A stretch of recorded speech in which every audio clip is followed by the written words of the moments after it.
কোনো একটি টপিক শিখতে গিয়ে শুধুমাত্র নিয়মের মধ্যে আবদ্ধ থাকলে কখনোই সেই টপিকটি সম্পূর্ণভাবে শেখা যায় না।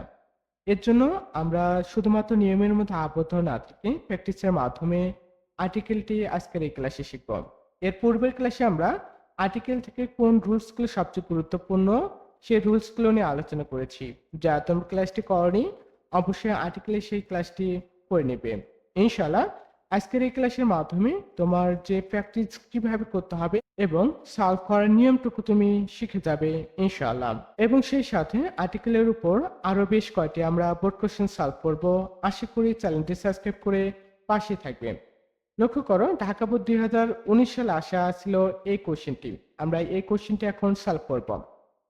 Dash parliament house of Bangladesh, যে বাংলাদেশের সংসদ ভবন ইজ ড্যাশ এক্সিকিউটিভলি ডিজাইনড বিল্ডিং, যে একটি কারুকার্য খণ্ডিত বিল্ডিং বা দালান আমরা বলতে পারি।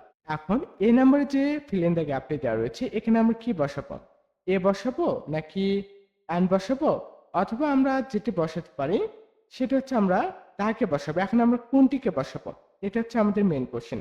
তবে লক্ষ্য করো, এখানে আমরা যেটি বসাবো, জাস্ট এ নাম্বার আমি তুলে নিচ্ছি।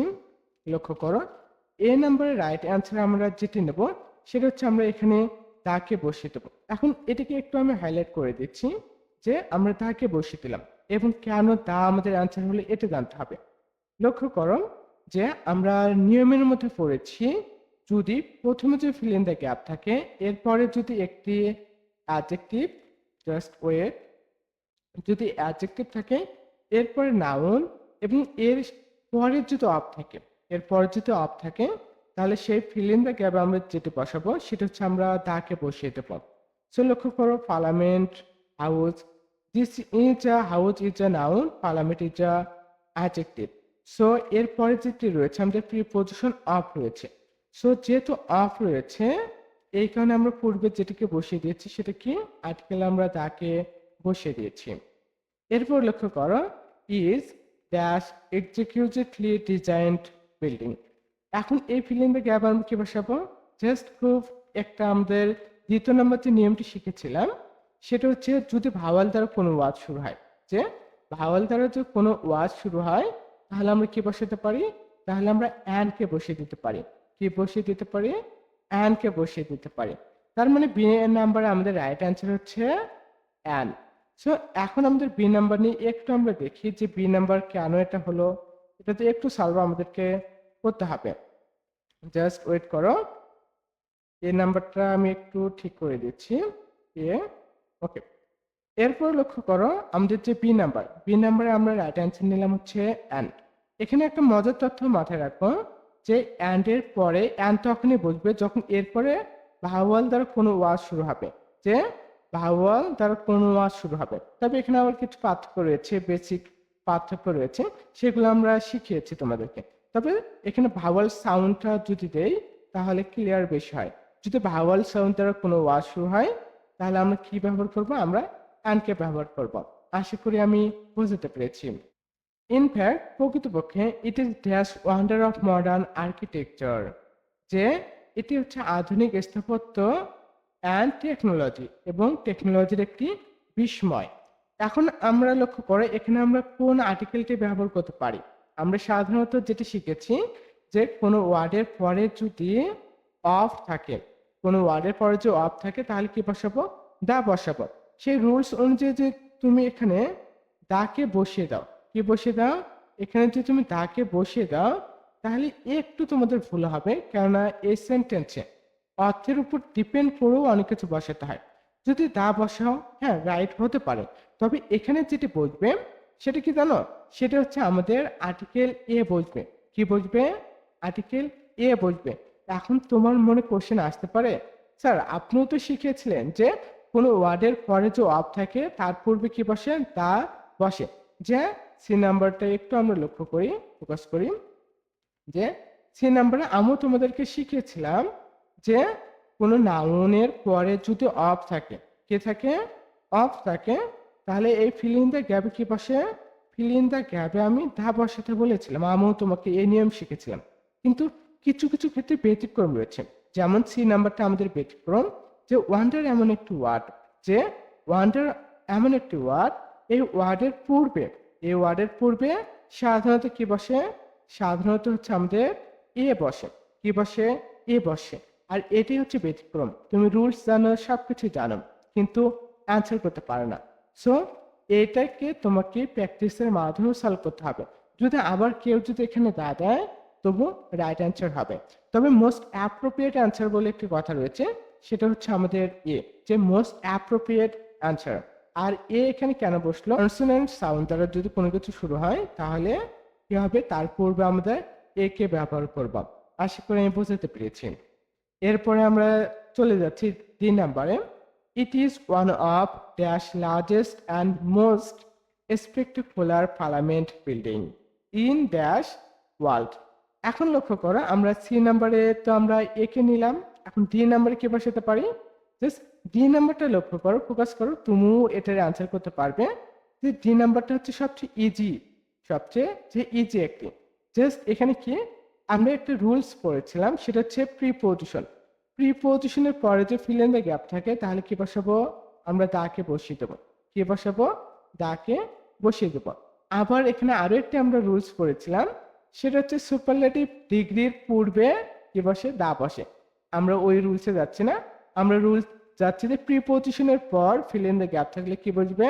আর্টিকেল আমরা দাকে বসাবো। সো আমি একটু ব্যাখ্যা করে দিচ্ছি প্রিপোজিশন।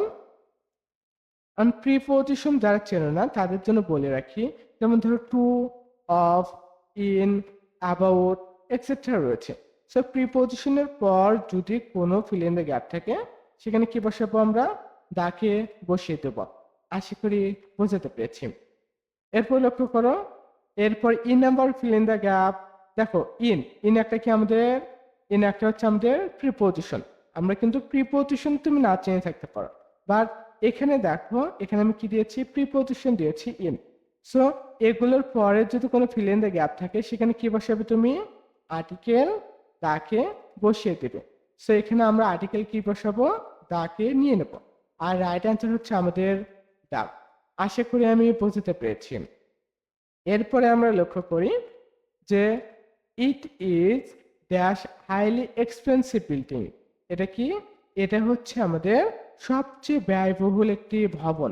যে it is dash highly expensive building, এটা হচ্ছে একটি ব্যয়বহুল ভবন। এখন এখানে আমরা কি বসাতে পারি?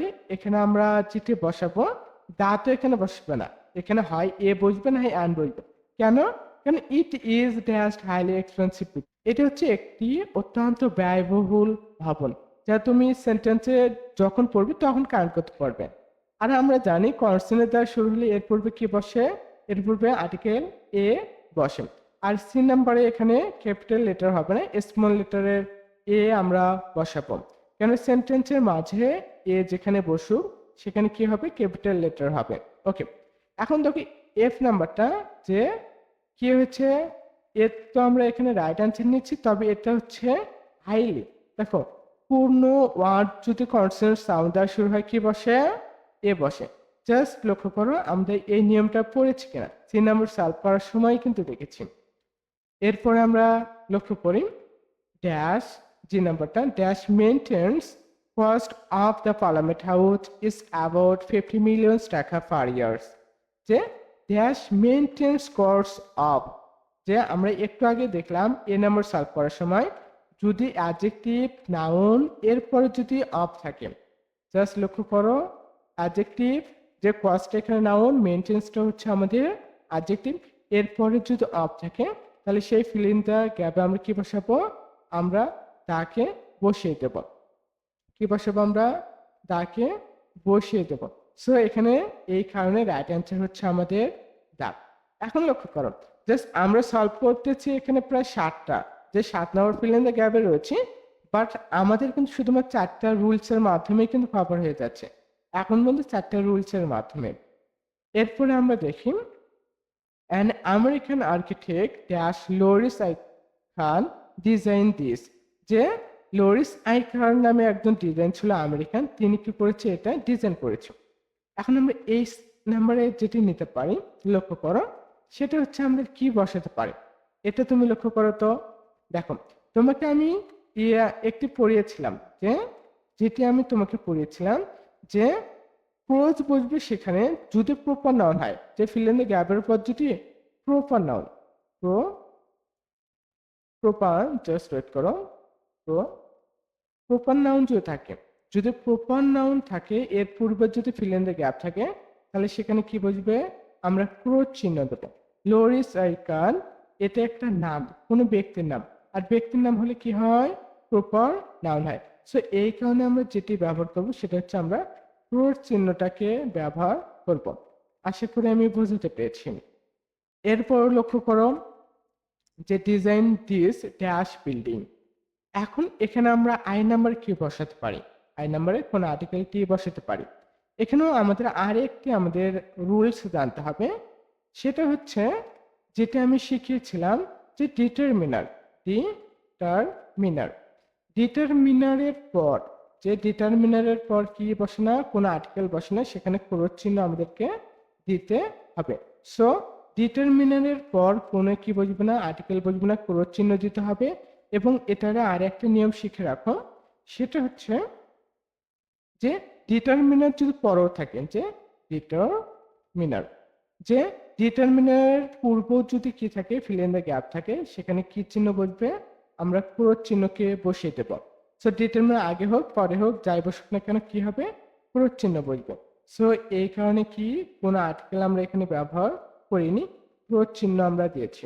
ওকে, এবং সবার শেষে আমরা যে ফিল ইন দ্য গ্যাপটা দেখতেছি সেটা হচ্ছে everyday many dash visitors comes to visit the building, যে প্রতিদিন অনেক দর্শনার্থী ভবনটি দেখতে আসেন। যে এভরিডে প্রতিদিন many dash visitor comes to visit, যে অনেক দর্শনার্থী রয়েছে, আসে, কামস মানে আসা, টু ভিজিট দেখতে দ্য বিল্ডিং, যে বিল্ডিংটি দেখতে অনেক দর্শনার্থী আসেন। এখন দেখো, এখন যে নাম্বারের পর আমরা কি বসাবো, কোন আর্টিকেলটা বসাবো, এ বসাবো, আন বসাবো না দি বসাবো। ওকে, ফোকাস করো। আমি তোমাদেরকে একটি নিয়ম পড়েছিলাম, সেটা হচ্ছে মেনের পরে যদি কোনো আর্টিকেলকে বসাতে হয়, মেনের পরে সাধারণত এ অথবা অ্যান্ড কে বসাবো। কি বসাবো, এ অথবা অ্যান্ড কে বসাবো। যে নাম্বারে আমরা যে নিয়মটি পাচ্ছি, যে মেনের পরে এ অথবা অ্যান্ড বসবে, তার মানে দা এখানে বসবে না। সো ফোকাস করো যে এখানে কি ভিজিটর, এটা কোন সাউন্ড দ্বারা শুরু হয়েছে, এটা কনসোনেন্ট সাউন্ড দ্বারা শুরু হয়েছে। সো এইখানে আমরা কি বসাবো, এইখানে আমরা এ কে বসিয়ে দেবো। কি বসাবো, এ কে বসিয়ে দেবো। সো ফোকাস করো যে মেনের পর এ অথবা অ্যান্ড বসে। আবার মেনি নিয়ে অনেক বড় একটা নিয়ম রয়েছে, সেই নিয়মটি কিন্তু আমরা শিখেছি ইতিমধ্যে। যারা তুমি সেই ক্লাসটি করনি, অবশ্যই ডিসক্রিপশন বক্সে আমি লিঙ্কটি দিয়ে দেবো আর্টিকেলের, সেই ক্লাসটা অবশ্যই করে নেবে। এখন লক্ষ্য করো, জাস্ট যদি আমরা এটা বাদে, মেনে যদি এই রুলসটা বাদে, তাহলে মোটামুটি 6-7টি রুলসের মাধ্যমে আমাদের কভার করে ফেললাম। এখন দেখো, তুমি এইভাবে যদি পড়ো, যদি এইভাবে সলভ করো, তাহলে দেখা যাবে কি তুমি খুব ইজিলি আর্টিকেলের উপর যে নাম্বার রয়েছে 5 মার্ক অটোমেটিক্যালি পেয়ে যাবে। সেই সাথে নিয়মের ক্লাসটি করো, আর্টিকেলে 5 মার্ক কোনোভাবেই মিস হবে না। এখন দেখো, এরপরে আমি এখানে কি দিয়েছি, যে ব্যাখ্যাগুলো দিয়েছি, যে কথাগুলো আমি বললাম সেই কথাগুলো হচ্ছে ব্যাখ্যা রূপে এখানে দেওয়া রয়েছে। জাস্ট এর পরের ক্লাসে আমরা যেটি সলভ করবো সেটা হচ্ছে রাশি বোর্ড 2019 সালের কোশ্চেনটি। সে পর্যন্ত ভালো থাকো, সুস্থ থাকো, নোবেল ইংলিশ একাডেমির সঙ্গে থাকুন।